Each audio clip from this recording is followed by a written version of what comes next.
Olá, pessoas! Vocês estão ouvindo o Do The Math. Eu sou o Marcel Giraldini, founder e Chief Growth da Math Group, onde a gente gosta de falar bastante de métrica. E a gente já sabe, já ouviu aqui que o cookieless pode complicar, mas a gente vai falar só de métrica hoje não. A gente já falou do mundo de cookieless e como ele pode impactar a vida das marcas pelo lado das agências, das marcas, de quem está ali olhando uma marca em específico. Hoje a gente vai olhar por outra ótica. A gente vai tentar entender um pouco como é que as EdTechs, então, estão encarando esse mundo cookies. E quem é que vai discutir com a gente sobre este tema, Cássio? Fala, Marcel. Temos dois experts aqui no assunto. Deixa eu começar cumprimentando quem está estreando aqui com a gente pelo lado da Mets, que é o Dimas Mombach, que é diretor executivo de Growth da Mets Ads. Dimas, seja bem-vindo. Obrigado por participar aqui com a gente hoje. Valeu, Cássio. É uma honra, né? Acho que estou estreando aqui, estou bastante ansioso para esse papo. É isso aí, vamos nessa. E o convidado do dia vem de uma empresa relevante, é o Guilherme Assunção, que é Head of Industry and Platform Sales. Aí você escolhe a pronúncia do Yahoo ou do Yahoo, como você preferir. Guilherme, muito prazer ter você aqui. Obrigado por aceitar o convite. Prazer é meu, obrigado aí pelo convite. É um prazer aí a gente poder compartilhar um pouquinho da nossa visão para o mercado e para os desafios dessa indústria aí que não param de crescer. É isso aí. Bom, deixa eu começar pelo tema que o Marcel já antecipou aqui, depois a gente entra na conversa e vai levando para onde a conversa nos levar. Mas eu queria falar de cookieless, né? A gente sabe que 2024 é o ano, é o ano A, o dia D do cookieless, uma comparação horrível que eu fiz aqui, mas é o ano em que a coisa vai virar, a coisa vai acontecer de vez. E o que dá para fazer até lá, hein, para já ir se preparando para esse novo mundo em que os cookies vão ficar um pouco de lado? Bom, a primeira recomendação que eu dou é não ficar parado, né? A gente vê que muitas vezes a gente espera a coisa virar, espera a coisa acontecer de fato para então tomar alguma medida. E acho que tem um recado importante aí. A gente está num mundo que é muito complexo, né? Essa questão de segmentação online, de publicidade online, complexo no sentido de que o contrário do complicado, né? A gente vinha do mundo onde as coisas eram complicadas e o complicado pressupõe o quê? Que a partir do momento que eu entendo aquilo, vai me custar um tempo para entender, mas a partir do momento que eu entendo, está pronto, aquilo não muda. Hoje a gente vive nesse mundo complexo quando a gente pensa em publicidade, porque a partir do momento que eu entendo aquilo e começo a ter ali um conhecimento, uma consciência de como fazer uso daquilo, aquilo muda. E é exatamente isso que está acontecendo com o cookie. O cookie sempre foi a tecnologia que permitiu à indústria como um todo segmentar, fazer anúncios segmentados para os usuários corretos.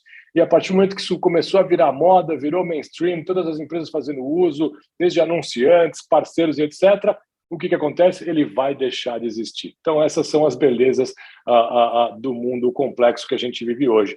E a gente não pode se paralisar, a gente não pode simplesmente cruzar os braços e esperar chegar o ano de 2024, no ano A, no dia D, aí, para usar a sua analogia, e a partir dali querer começar a tirar o proveito de seja qual for a tecnologia que tiver disponível. Então, acho que a primeira insight, a primeira recomendação é vamos construir isso juntos, né? Acho que as EdTechs, como o Yahoo, vem trazendo aí uma série de soluções e etc e tal, mas acho que esse não é um problema de somente uma parte da indústria, somente das EdTechs. Acho que é um problema da comunidade de publicidade global como um todo, e cada um tem o seu papel ali. Então, acho que é muito importante a ação. Acho que mais do que nada, a palavra da hora é ação. Vamos testar e sabendo que vamos errar, não seremos sempre assertivos, não teremos sempre os mesmos resultados, né? Vamos ter erros e, principalmente, a partir desses erros, muitos aprendizados aí ao longo do caminho.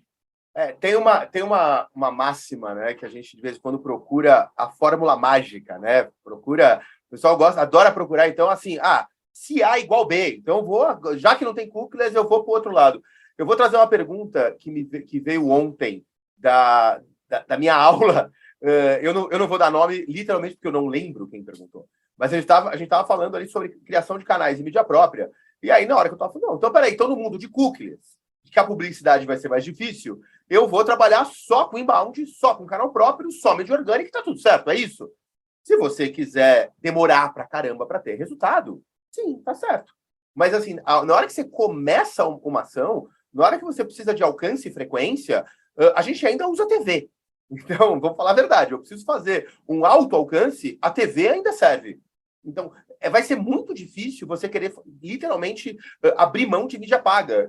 Não digo que estou falando muito difícil para não falar que é impossível, porque nada é impossível. Não, mas é muito difícil.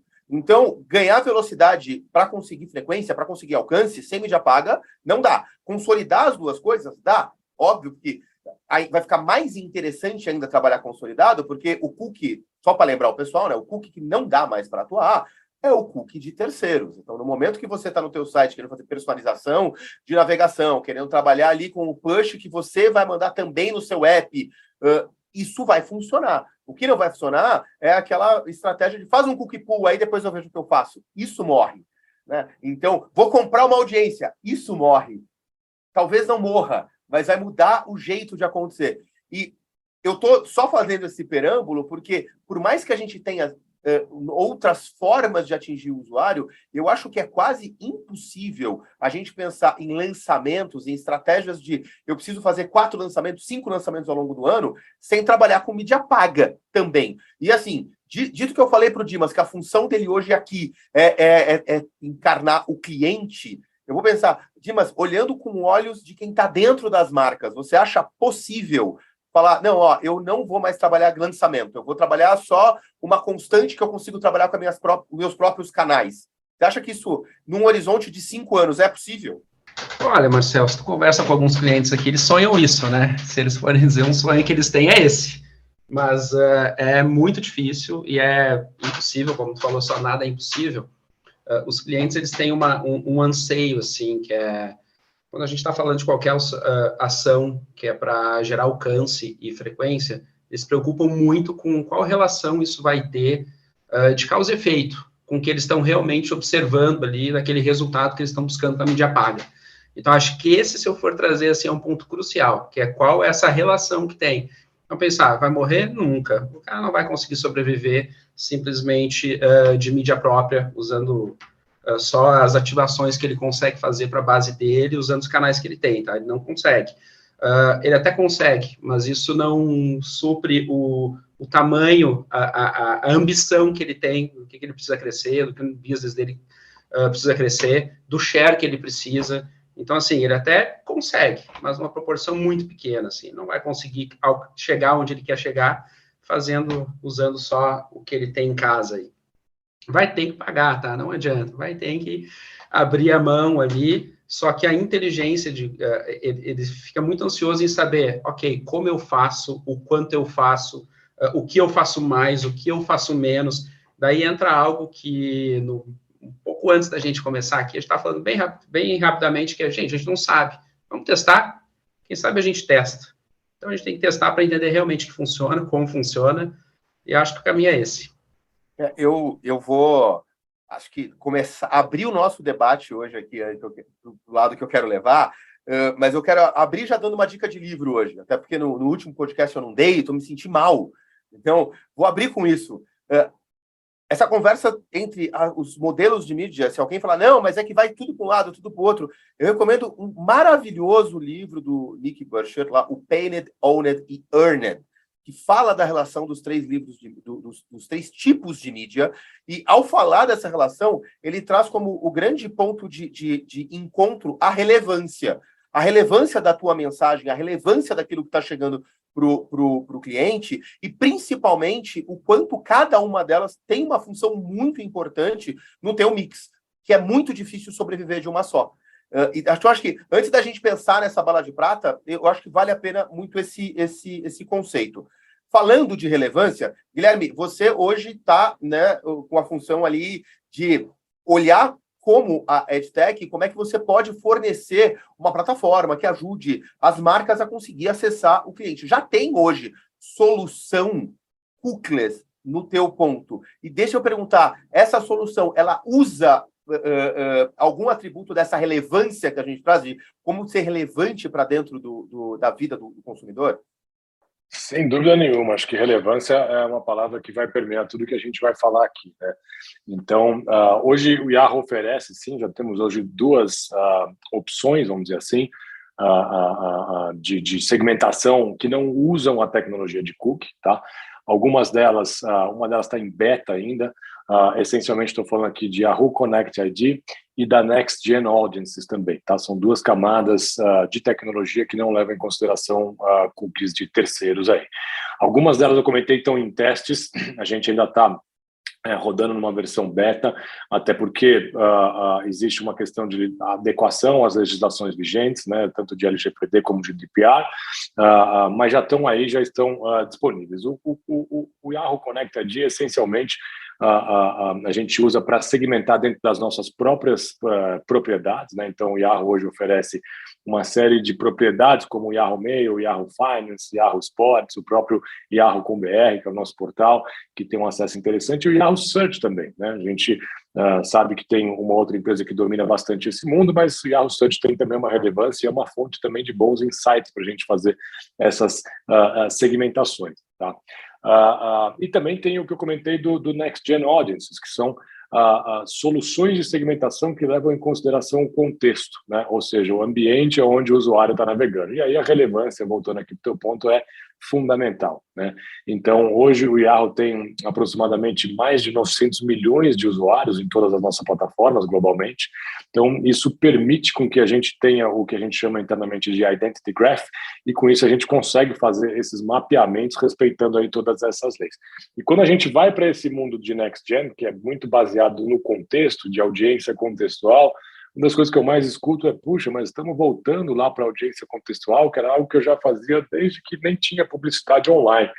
E acho que sim, eu diria que é uma volta, eu acho que é uma nova fase desse tipo de segmentação. Uma nova fase porque hoje o mercado dispõe de tecnologias muito mais avançadas do que o que dispunha naquela época, né? Então, aquilo que é bom, aquilo que funcionou, aquilo que funciona, não é porque não é novo, ou enfim, que já se usa faz um tempo, que ele não pode ser melhorado, ou que ele deve ser desprezado, muito pelo contrário. Então, basicamente, a nossa solução hoje de Next Gen, ela funciona da seguinte maneira: ela não armazena nenhum dado. A partir do momento que determinada usuário, determinada pessoa acessa algum conteúdo, ele olha, ele leva em consideração não só o contexto sei lá, vamos pegar um exemplo, da notícia que a pessoa está consumindo, mas também qual é o device que ela está consumindo, qual é a temperatura, quais são as condições climáticas naquele momento que ela está consumindo, em que localização, né, que ela está, né, se ela está em trânsito, se ela está numa cidade grande, se ela está numa pequena, se ela está num país. Então, são vários sinais que a tecnologia permite analisar, né, e processar em tempo real. E, principalmente, isso não fica armazenado, né? Então, isso não é um negócio que eu vou armazenar isso e, a partir disso, eu vou criar uma audiência. Tudo acontece em real time, todos esses sinais são avaliados e levados em consideração em real time, para que, no final do dia, o anunciante consiga servir um anúncio certo para a pessoa certa e o benefício para o próprio usuário, para nós mesmos, que é justamente eu ver publicidade relevante, né? Acho que principalmente aqui no Brasil tem inúmeras pesquisas que mostram que o brasileiro gosta de publicidade. A gente gosta de publicidade desde que ela seja relevante para mim. Então existe aí um benefício intrínseco aí também para o consumidor na ponta aí final. Então, acho que essas são as duas frentes que a gente está trabalhando, que já estão em teste. E aí eu volto aqui com a questão da gente testar, até porque o que acontece? Como principalmente a Next Gen, como isso é baseado da palavra em inglês, né, machine learning, o aprendizado de máquina, e é um algoritmo, esse algoritmo ele precisa de treinar. Porque quando uma audiência ela pode ser relevante para uma marca A, mas pode não ser relevante para uma marca B. Ainda que essas marcas sejam concorrentes, ainda que elas ofereçam produtos muito similares. Não pode ser que não seja relevante. Então é importante que as marcas façam uso disso o mais breve possível, com a maior intensidade possível, porque você vai estar treinando o algoritmo para entender que aquela audiência ela é relevante para a tua oferta, para o teu produto, para o teu serviço, etc. E tal. Então você cria e você constrói aí uma inteligência com base em performance da campanha que você está rodando ali, vamos dizer. Então, acho que passa por essas duas tecnologias. E lembrando, acho que você colocou um ponto bom, não existe o botão mágico, não existe uma solução bala de prata, infelizmente, né? Seria mais fácil se existisse.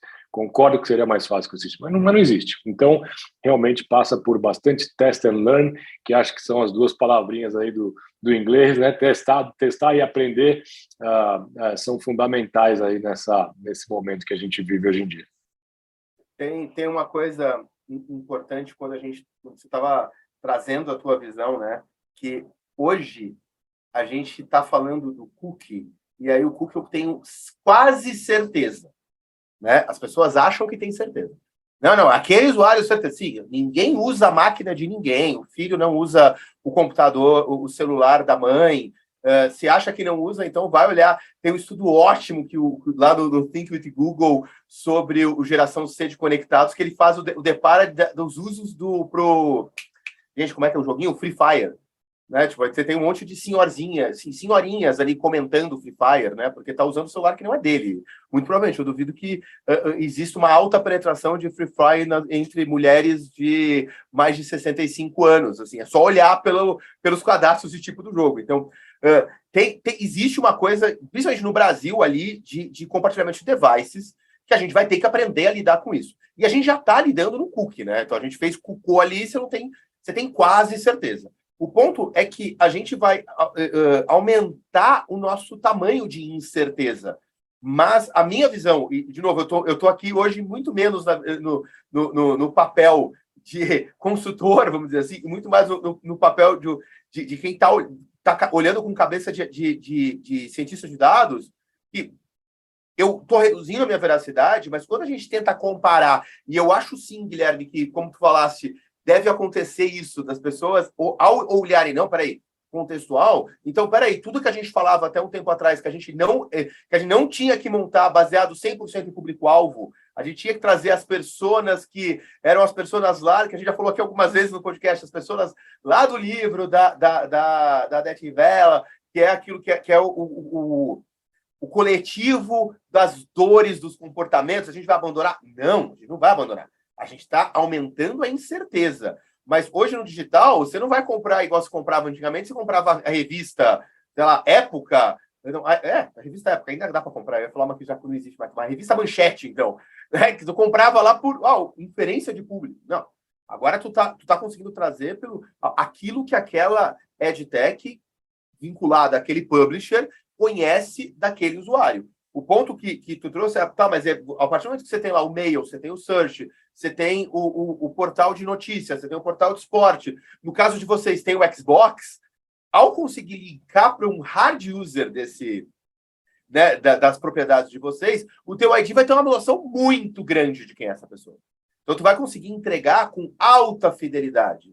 E aonde a tua alta fidelidade não funcionar, tu vai usar machine learning. Então, tu vai aumentar o teu tamanho de incerteza. E aí, para algumas marcas, o teu público vai ser ótimo, porque essa incerteza vai acertar muito bem. E para algumas marcas, não vai ser. Vai precisar te devolver algum dado para aquilo funcionar. Então, a gente vai ter que reaprender como é que a gente testa as mídias.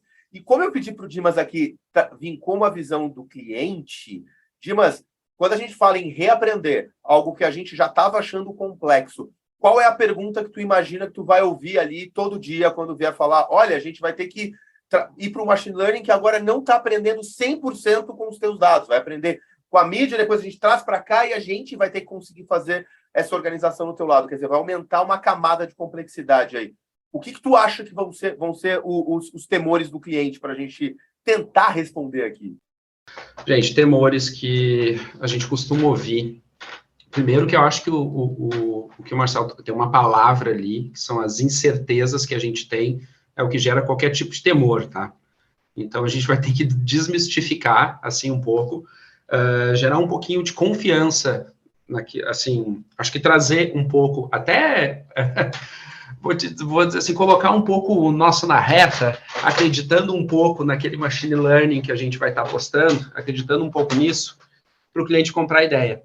Tá? O cliente ele vai trazer. Quando a gente fala de incerteza, acho que a primeira que vem é o quanto realmente eu vou ter um certo controle disso. Quando a gente fala de machine learning, a gente abre mão de algum tipo de controle. Então, um ponto que o cliente tem, que é uma evangelização que a gente está fazendo, uma desmistificação, a gente tem que ensinar o cliente, ele vai perder o controle de algumas coisas. E tudo bem.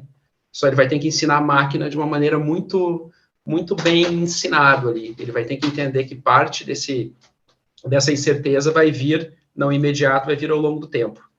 Então, acho que esse é um ponto que o cliente tem. Quando ele perde o controle disso, ele diz, olha, agora eu não vou ter mais uma estratégia onde eu tenho um time aqui que consegue apertar os botões e controlar um pouco mais, eu vou ter uma estratégia onde, putz, né, eu tenho aqui uma mídia, eu vou ter que fazer uma ativação aqui, alcançar muita gente, eu tenho alguns sinais que eu vou dar, alguns parâmetros, então eu vou ter que conhecer muito bem quem é meu cliente, os interesses dele, o comportamento dele. Acho que aí entra um ponto que eu vi uma vez um gráfico do Google, tá? Que eu só queria trazer, que eu lembrei disso, que é a gente falando ali, putz, né? Eu tenho que modelar uma audiência, eu tenho que ensinar a máquina.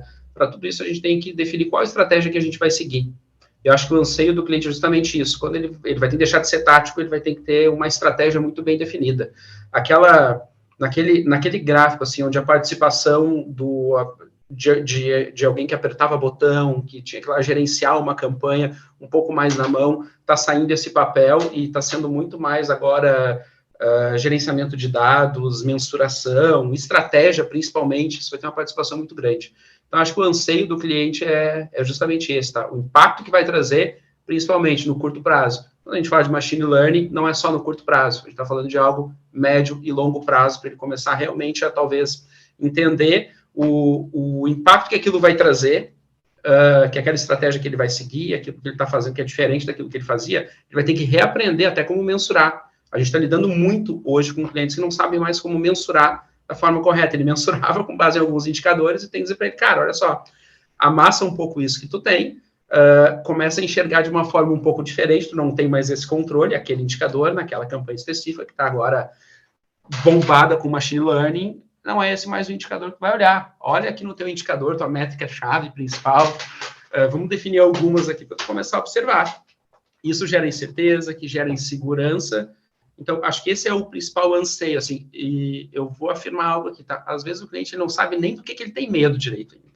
Ele nem sabe do que ele tem medo.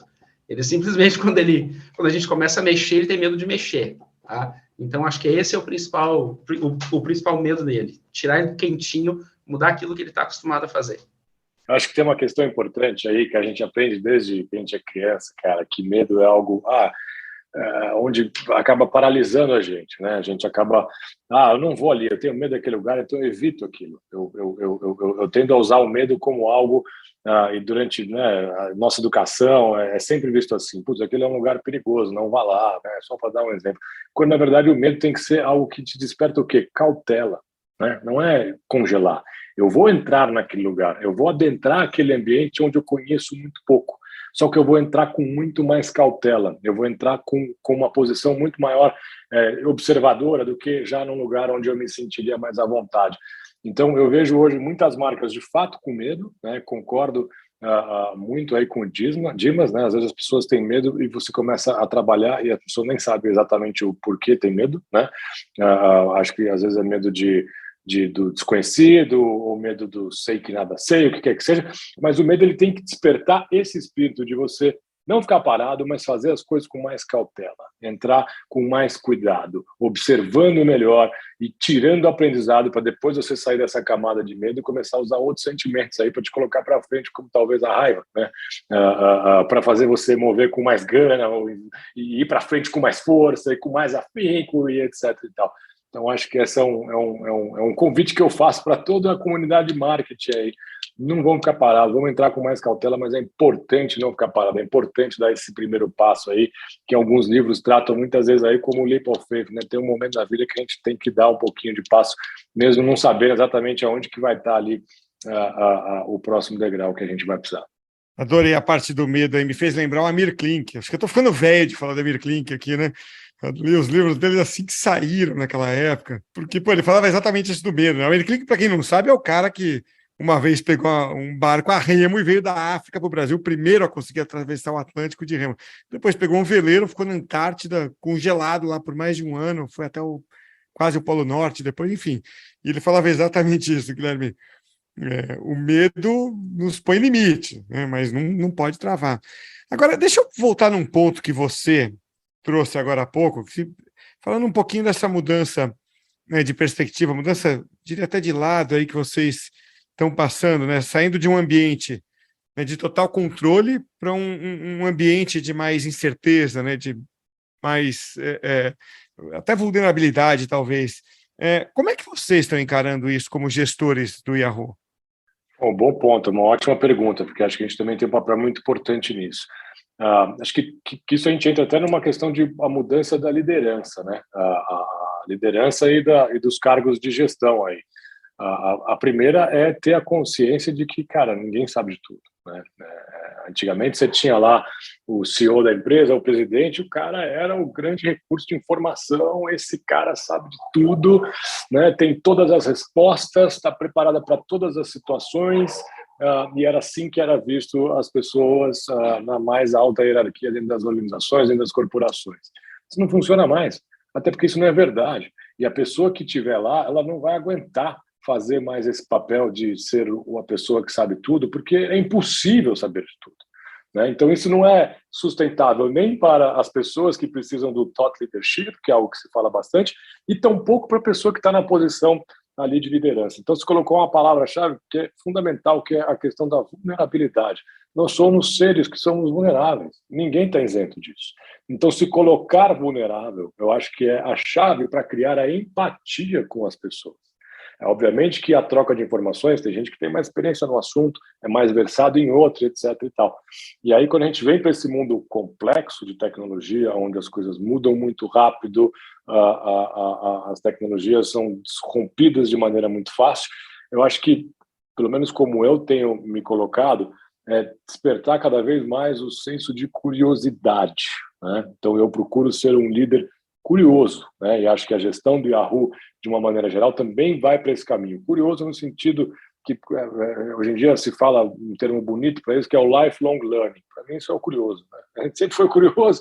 A gente, quando é criança, a gente se pergunta muito mais do porquê das coisas e não como, e a gente vai perdendo um pouco dessa capacidade. Então, eu acho que promover um ambiente de inovação, que eu acho que no final do dia nós, como gestores dentro do MedTech, como Yahoo, esse é o nosso papel, passa por se colocar vulnerável, colocar que não sabe de tudo e ter um espírito crítico, um espírito curioso muito aguçado, nesse sentido de estar sempre aprendendo. E às vezes a resposta pode vir de uma pessoa na mais baixa hierarquia da empresa, ou às vezes pode vir até de um agente externo aí por aí. Então eu acho que, não sei se respondi bem a sua pergunta, mas acho que se colocar como, se mostrar a sua vulnerabilidade e manter esse espírito de curiosidade, eu acho que são dois ingredientes aí fundamentais para que esse ambiente de inovação seja algo fértil, né? Porque a gente nunca sabe de onde vai vir a inovação.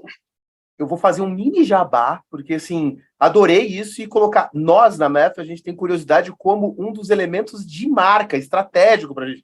Na declaração de marca está escrito ali, ó, somos curiosos, investigamos e calculamos. Aplicamos conhecimento renovável em tudo que fazemos. Criamos hipóteses e usamos a experiência para multiplicar benefícios em relação e das relações de marcas e pessoas. Curiosidade para a gente é elemento chave para estar nesse mercado. Então, a gente não combinou você falar isso antes, eu adorei na hora que você falou. E, não, antes do pessoal ficar feliz, você sabe de cor? Não sei, eu tenho a declaração de marca na parede aqui na minha frente, tá? Eu não sei de cor. Enfim, vergonha disso, inclusive.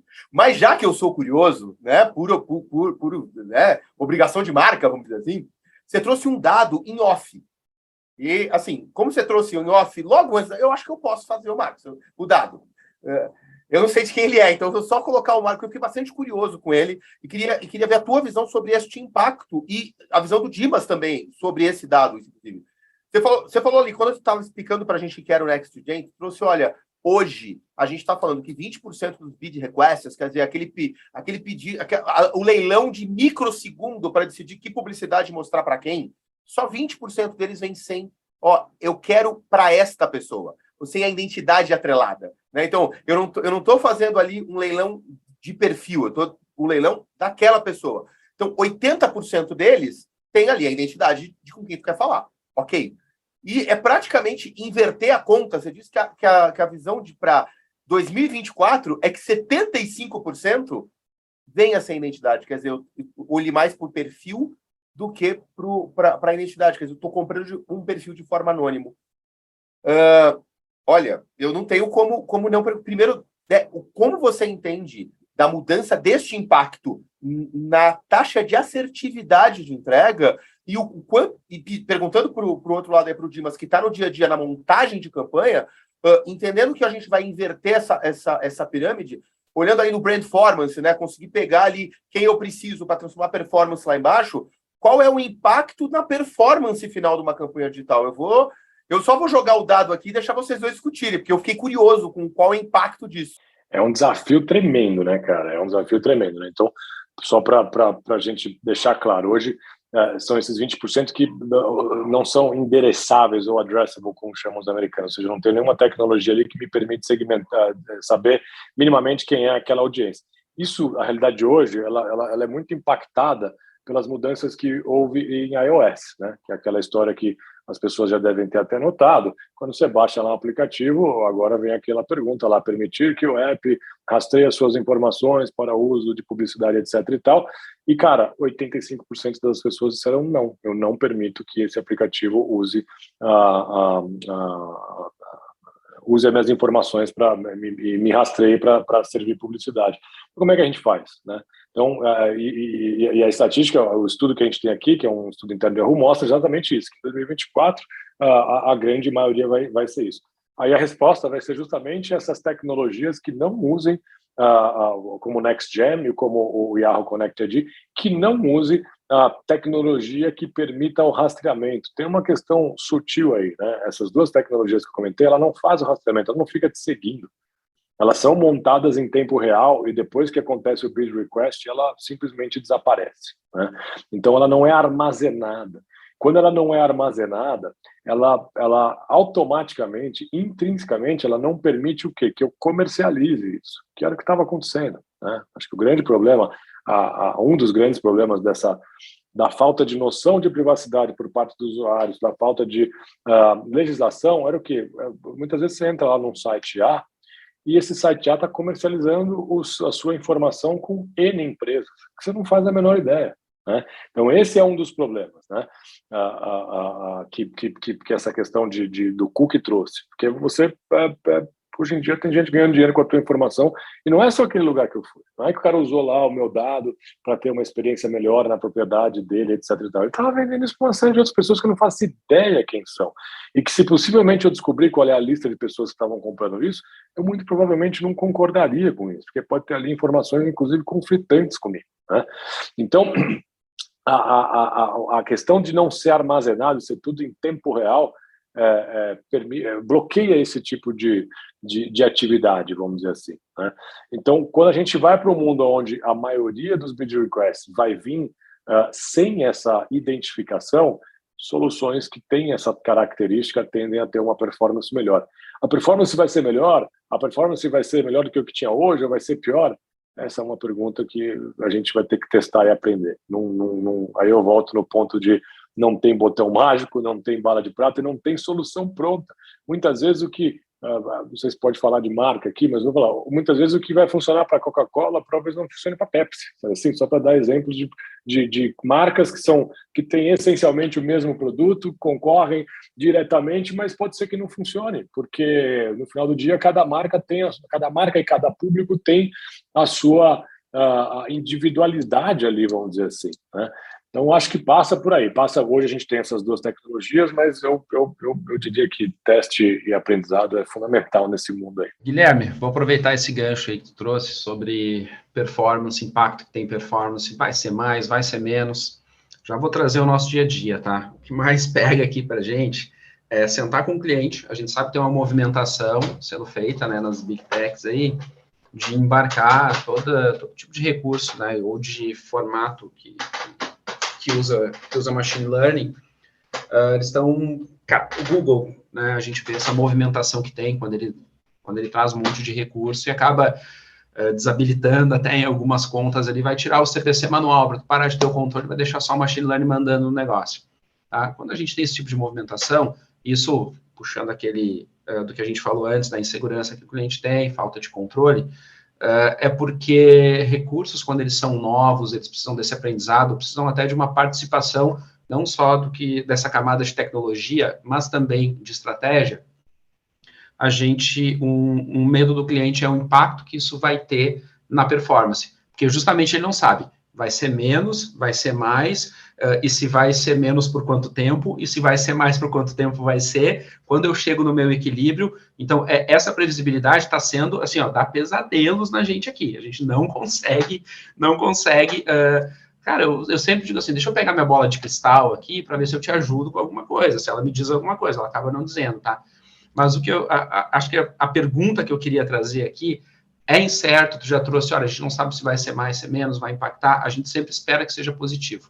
Mas, claro, tem aquele período, né, que o cliente vai ter que confiar, como a Yahoo está encarando essa possível perda de performance, ou melhor dizendo, não é a perda de performance, é a visão do cliente sobre uma possível perda de performance quando a gente está usando muito mais machine learning, que não tem, vai acontecer, e a gente vai precisar ensinar a máquina, tá? Então, como o Yahoo está encarando isso, assim, essa visão, essa percepção que o cliente pode ter? Bom, boa pergunta. Essa é uma pergunta difícil de ser respondida. Eu acho que passa pelo seguinte, inclusive o Google fez uma mudança também importante agora nesses dias, que é como a gente mensura esse resultado, né? Que hoje essencialmente é baseado em last click, né? O modelo de atribuição de last click. Então, quando a gente olha para a performance, né? Quando a gente está olhando para a mídia de performance, que hoje em dia não existe mais anunciante de performance e anunciante de awareness, como a gente denominava no passado, né? Hoje em dia todo mundo no final do dia procura a performance. Mas se eu tenho uma visão somente de last click, certamente você vai ter um impacto muito grande, né? Então, acho que tem aí um convite de olhar através do last click somente. Todo mundo sabe que é um modelo que não traz necessariamente a realidade dos fatos, mas todo mundo também tem medo, e aí o medo no sentido de paralisar, de começar a ter outras visões de atribuição, como, por exemplo, data-driven, ou como, por exemplo, conversões assistidas, né? Não é justo eu dar todo o crédito de uma conversão para a última interação que o usuário teve com o anúncio, né? A gente faz as marcas fazem uma série de esforços de marcas aí, através de outros meios, até televisão, out of home, vídeo, display, e aí eu dou toda 100% da conversão para o search, porque foi a hora que eu fui lá pesquisar o telefone daquela marca, daquele produto que eu conheci através de outras iniciativas da marca. Eu fui lá no Google, procurei o telefone, ou fui lá no Yahoo, procurei o telefone, e aquilo ali me traz 100% do crédito para aquela conversão. Passa por isso, tá? Eu acho que é importante ter essa expansão aí também e provocar a visão de outros modelos de atribuição. Eu acho que não existe um modelo de atribuição certo ou um modelo de atribuição errado. Existem coisas que se adequam melhor à realidade de cada anunciante, de cada marca, né? Mas uma coisa que é fato é que, independentemente de achar certo ou errado, eu acho que não é justo o last click do jeito que ele é feito hoje. Isso é muito fácil de falar e muito difícil de encarar, né? Porque o mercado ele é inteiro pautado por isso, né? Então, como é que a gente, diante disso, o que a gente pode, de fato, fazer? Então, assim, eu acho que, para responder a tua pergunta, essa não é uma questão, é uma questão da indústria, né? Mais do que uma questão do próprio Yahoo, é uma questão da indústria. A indústria toda está passando por isso e tem esses desafios aí na frente. Acho que a maneira como a gente se posiciona para enxergar isso é justamente através de um ecossistema aberto. Então, por exemplo, hoje a nossa tecnologia, através de APIs, ela é aberta para uma série de outros parceiros, tá? Que aferem o nosso resultado, seja de performance ou seja de outras métricas, como brand safety, brand suitability, viewability, etc. Então, acho que eu posso comentar aqui, mas a nossa ferramenta para compra e gestão de mídia, que é a nossa DSP, ela tem parceria lá aberta 100% integrada com Integral Ad Science, com Double Verify, com Nielsen, com Comscore, com Peer 39, enfim, com uma série de parceiros de mensuração e verificação, justamente porque a gente acredita que a resposta não vai vir somente do Yahoo, a resposta vai vir desse ecossistema de edtechs, cada uma especialista na sua área, né? Para justamente trazer essa resposta. A gente não acredita que a gente pode e deve ser o árbitro e o jogador ao mesmo tempo. A gente acha que é uma resposta que vai vir em conjunto com as empresas de edtech disponíveis aí no mercado. É a visão que a gente tem, tá? De não chamar a responsabilidade somente para a gente. Óbvio que a gente é autor dessa história, né? A gente ajuda a escrever essa história, mas a gente não ajuda a escrever essa história sozinho, isolado. A gente acredita que as outras empresas vão ajudar a gente a trazer essa resposta dos impactos de performance, inclusive buscar aí as soluções, né? Legal, tive aqui uma mudança no cenário, isso teve um impacto aqui, como é que a gente pode, ou o que a gente deve fazer para tentar equiparar com o que a gente tinha de performance anteriormente, ou quem sabe até aumentar essa performance. Porque tem uma coisa também que é importante dizer, que o Marcel trouxe aí, o cookie não era perfeito, né? Não era uma tecnologia que funcionava maravilhosamente bem. Mesmo que eu não compartilhasse meus devices, eu sou 5 pessoas no mundo de cookie. Eu sou um no meu celular, eu sou outro no meu laptop, eu sou um na minha televisão, eu sou um no meu iPad, ou no meu tablet. Então, assim, ele estava longe de ser perfeito, né? Porque isso também é uma coisa interessante, né? Na hora que ele vai morrer, as pessoas falam, ai, saudades do cookie, pô, passou 20 anos metendo o pau no cookie, agora tá dizendo não quer mudar, né? A hora que vem a mudança, não, vamos ficar no cookie, tá quentinho aqui, a zona de conforto. O problema é a mudança, né, cara? O problema não é o cookie. Guilherme, primeiro você perguntou se pode falar marca aqui pode tudo, tá? E não tem, aqui a gente tá tranquilo, não tem problema nenhum. Eu quero colocar uma pimenta na tua resposta, tá? Porque eu gostei, acho que tá certo, acho que a gente tem um problema na medição em si de atribuição. A gente já, na ETA, a gente já trabalha fazendo medição de brand performance, a gente não olha só o último item de performance, porque a gente já, assim, eu quero performance, então ela já, de cara, não tá sozinha, não dá para falar. E eu sei que já vai ser passado, porque para mim é semana que vem que o Bruno Prolo vai apresentar, né, nosso sócio aqui, vai apresentar uma palestra no CMO Summit sobre modelos de atribuição, e uma das coisas muito legais do conteúdo dele, eu acho que o CMO Summit deixa aberto, então pode ir lá olhar, quem tiver interessado e não for olhar, faz o seguinte, incomoda o Prolo no LinkedIn para ele fazer uma web-aula daquele conteúdo, que eu acho bastante bom, acho que se a gente tiver ali umas 100 pessoas incomodando ele no LinkedIn, ele faz. Mas, de qualquer forma, uma das coisas bem legais que ele traz na palestra dele é trazer o erro do modelo de atribuição que você está usando. Então ele traz ali, olha, você está usando o last click, tem esse erro, tá? Tem esse erro. Tem o DDA do Google agora, olha que lindo, tem este erro. Também tem erro.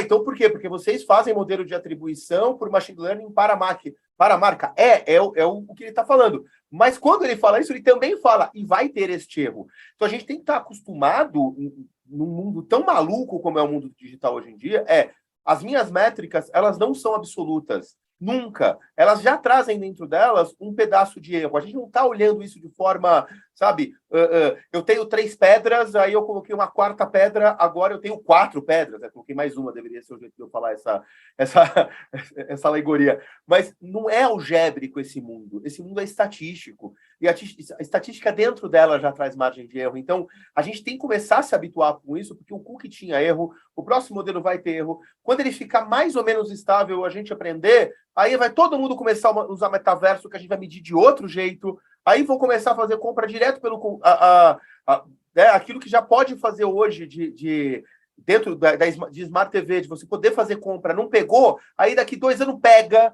Então, poxa, agora virou outro modelo, é o cartão de crédito na TV. Então, a gente vai ter que estar acostumado que a gente vai trabalhar com mídias cada vez mais diferentes, que elas vão responder para um nicho e não para o outro. Acho que ter uma visão de uma EdTech, como você trouxe aqui, que, né, poxa, nada você está falando, a gente criou um ID que é para 1 bilhão de usuários no mundo. Então, nada, é 1 bilhão de pessoas, é estatisticamente relevante até para o globo.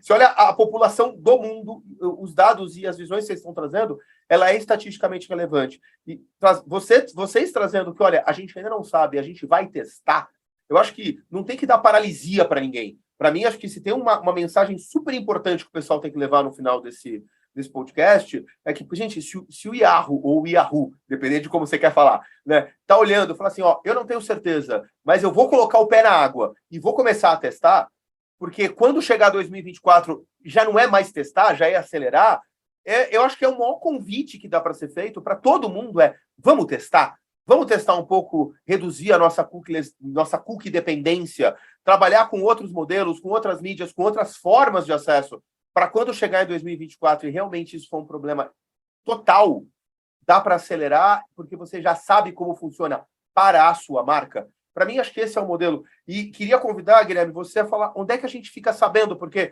normalmente eu falo, como é que te seguem nas redes sociais, para quem quiser continuar o papo. Mas o teu caso é, além de como é que te seguem nas redes sociais, como é que as pessoas entendem mais do que o Yahoo está preparando para esse mundo sem cookies?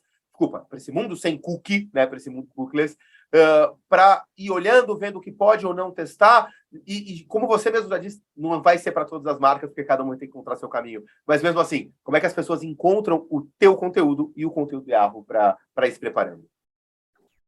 Perfeito. Bom, nas redes sociais não poderia deixar de ser, então, tanto no LinkedIn, o meu perfil, costumo compartilhar ali bastante informação, alguns pensamentos e tal, e o próprio perfil também do Yahoo for Business, tá?